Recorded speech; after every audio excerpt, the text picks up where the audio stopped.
What's up, y'all? You're watching Union Minded. I'm your host, Eric, and today we're going to talk about the state of Iowa and their state legislature, because their state legislature just passed a bill through the Senate to expand child labor.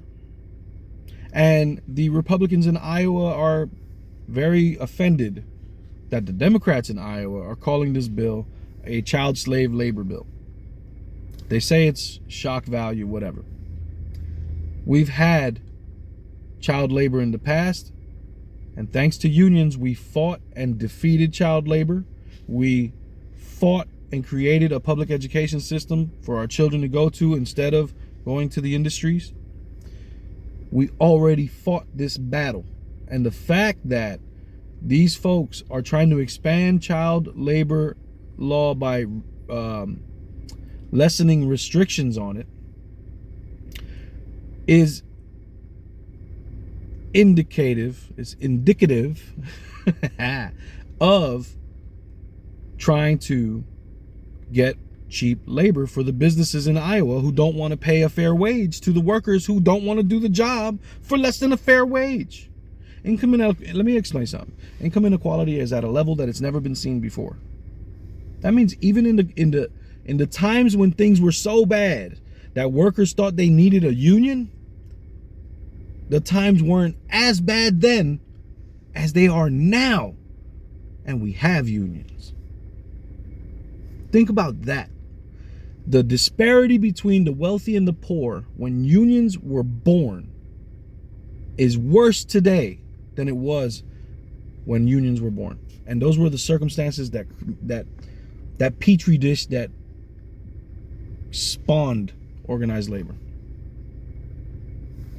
You think this isn't about cheap labor? Senate moves child labor bill after all-night debate by Robin Opsel, April 18th, 2023. Senators passed changes to Iowa's child labor laws early Tuesday to allow 14 to 17-year-olds to work longer hours and in restricted fields with parental permission. Let me let you know something. Poor parents are going to give permission. Wealthy parents will not. Middle-class parents, upper-middle-class parents will not give permission. Poor parents will. So this bill is definitely going to affect poor children differently than it will the better off children who don't have to work. Their scores are going to get worse. The schools are going to do worse in those communities. And then it'll give the folks who wrote this bill someone to point a finger at when things are going bad and going wrong. And they'll say, it's there for, look at this, they're a drain on our society. They're creating the drain. This is how it works. This is how legislation affects some communities and not others. Poor parents are going to be like, get to work, Eric. You got to help pay the bills. Wealthy parents are going to be like, no, Eric, study. Your grades are more important. We got this. You understand what I'm saying? This is targeted. This is targeted towards poor people. And it's targeted to benefit business owners. Senate File 54T passed the Senate on a 32-17 vote shortly before 5 a.m. Tuesday after significant delays. The bill allows 14 to 17-year-olds to work in industries currently prohibited for minors, such as roofing, demolition, and manufacturing, as a part of an employer or school training program. The bill also allows minors to work until 9 p.m. during the school year and until 11 p.m. during the summer, both 2 hours later than the current law, and lets teens work up to 6 hours a day, up from the 4 hours currently allowed. As you can see here, it broadly expands the danger that the kids who participate in the work industry versus the kids that don't. It's expanding the dangers for children who have to work to support their family. And that's because we allow slave wages. We allow poverty wages. We allow poverty standards. We allow companies to pay a standard sub a living standard. And if we remember correctly, FDR wanted the minimum wage to be a living wage, not a starving wage, a living wage. The wage that would allow for someone to be able to raise a family in the economic system that they're in the times that they're at. Our minimum wage hasn't gone up in God knows how long, and it's horse crap, and it's done on purpose. All of this is purposely done to keep you hungry so that you keep working menial jobs. And now we're in Iowa, they're doing it to the kids even more so. They're expanding it. They're trying to make it worse. The legislation gained national attention as one of many bills passing through state legislatures, offering expanded options for minors' employment amid worker shortages. Senator Adrian Dickey, Republican of Packwood, said he found the portrayal of the legislation as a child slave labor bill insulting. We do know slavery existed in the past, but one place it doesn't exist, that's in this bill, Dickey said. Throwing around such terms loosely and callously for shock value in the news and on social media, even within the walls of this great building, is irresponsible and wrong. He also denied claims that the bill was an attempt to address Iowa's workforce shortage. I never even considered that to be an issue when this bill came in front of me, Dickey said.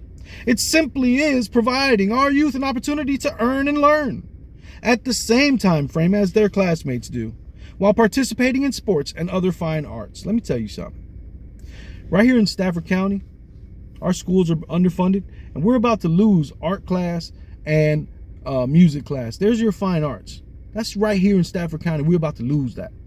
So these guys that are the same ones, the same ideology that wants to cut school funding and push private school and charter school and all this other nonsense, is now sitting here that, oh, this isn't going to hurt kids. We want to give them more opportunity to earn and learn. So we're going to put an added burden on poor kids that they now have to go work longer hours to help their poor families pay bills, while better off children are able to have a nice coast through their scholastic career. And then we're going to point fingers on those who didn't do as well, who had an extra burden. But this is par for the course. Again, this is not new. We just need to wake up to what's going on and fight back. This is nonsense. This is a child labor bill. That's what this is. This is an opportunity for businesses to hire children at a lower wage rate and put them in dangerous situations that an adult won't do, because the business don't want to pay a fair wage. Senate Minority Leader Zach Walz said some of the industries where youth would be allowed to work in through employer or school programs are among the deadliest in the county. Excavation and demolition, I think that was supposed to say country, deadliest in the country. Excavation and demolition work is extremely dangerous for adult workers, and roofers have a fatality rate almost 10 times higher than the average American worker, Walz said. No Iowa teenager should be working in America's deadliest jobs, Walz said. Republicans are going to say this bill is about giving Iowa youth more opportunities to join the workforce, but allowing kids into these potentially dangerous workplace settings shows Iowans the truth. This bill puts Iowa children in danger. But we love to claim that we're caring about the kids, we pro-life, we all about the kids, gotta save the kids from these pedophiles and all this other stuff. Save the kids, save the kids, save the kids. Put them on the roof though. Have them do roofing tile. Put them to run machinery though. Oh, let's get them into excavation. Yeah, never mind a cave in. Don't worry about all that. Demolition, yeah, put them there. Let's make them break down brick walls. Who cares if a brick falls on them and kills them? But we're pro-life. We care about children. Senator Charlie McClintock, Republican from Alburnett, said lawmakers have emphasized protecting children. He said he's spoken to Iowans in emails and at forums on issues like the new law prohibiting gender-affirming health care for transgender youth. And I say, well, these kids really don't have the wisdom at that age or the experience in life to make some of those decisions, McClintock said. So we as lawmakers have to intervene and try to guide them or look out for them and pass laws that do that. And so if we're going to do that, and I'm going to vote for things like that, it just seems that how can I now support a bill that would potentially put those same kids into unsafe work environments? What do you know? A principled Republican. They're rare. They're rare. I could appreciate that though. At least you're consistent. I could appreciate that. Dickey said opponents were misrepresenting the bill. Dangerous industries like mining, logging, and meatpacking could not employ minors under the Senate bill, he said. And parents have to give written permission for teens to work in controlled environments like existing school-to-work programs for welding and manufacturing jobs. While Democrats tweeted and held protests over false narratives about the bill, Dickey said no Democrats approached him to talk about specific problems with the legislation in the 3 months before the floor debate. Nobody from the Democratic Party came to me with their concerns on this bill, Dickey said. 3 months to do it. You have all kinds of time to make tweets and protests and do other things, but not really to improve the bill, if those were your real concerns. Democrats also brought up several areas where the bill's language conflicts with federal labor laws. The bill contains provisions allowing minor workers to work in a freezer or meat cooler for cleaning fruits and vegetables, and allows them to unload compactors, duties that federal labor law prohibits minors from performing. Dickey said Democrats have not addressed the other areas where Iowa is currently in violation of federal law, such as the hours minors can work. That could have been addressed if it was an issue for you then, but you didn't see as an issue, Dickey said. A majority of the states in the United States are in violation of federal child labor laws as far as the hours they can work, including Washington, D.C. That surprised me. I'm going to stop reading there. I'm going to post the article in the description box so you can read it yourself. Dickey makes a point because, again, consistency is important. And so if you're going to sit here and be judgmental about the child labor law, then you should work on the other aspects that you got issues with. If working longer hours is happening, you need to get on that. If other violations are happening, you need to get on that. That doesn't excuse this bill. So Dickey, that doesn't excuse this bill, but you make a solid point. And for Democrats, stop using issues as rah-rah moments and get to the substance and work your job also. Your legislative wins can also cause rah-rah moments. You don't have to just take everything as a rah-rah moment. Work consistently. Consistency will always breed success. Always. So be consistent.